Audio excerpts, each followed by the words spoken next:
యుద్ధం Iran, Israel, America మధ్యలోనే కాదు, మన తెలుగు రాష్ట్రాల్లో యూట్యూబ్ ఛానల్లో, న్యూస్ ఛానల్లో థంబ్నెయిల్ రూపంలో జరుగుతున్నట్లు నాకు అనిపిస్తుంది. ఒక్కొక్క థంబ్నెయిల్ చూడండి, ఒక్కొక్క ఛానల్ పోటాపోటీగా యుద్ధ వాతావరణాన్ని కల్పించే విధంగా ఇక్కడే నిజంగా యుద్ధం జరుగుతున్న విధంగా పెట్టారు.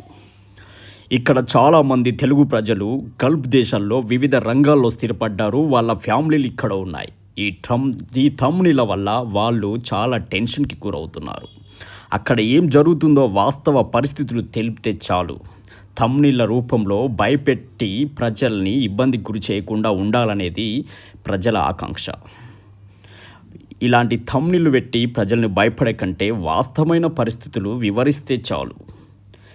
ఇలాంటి థంబ్నెయిల్ వల్ల జనాలు టెన్షన్ గురవుతున్నారు. మీ కామెంట్ ఏంటో కామెంట్ బాక్స్లో తెలుపగలరు. మీ అభిప్రాయాన్ని తెలుపగలరు. Thank you.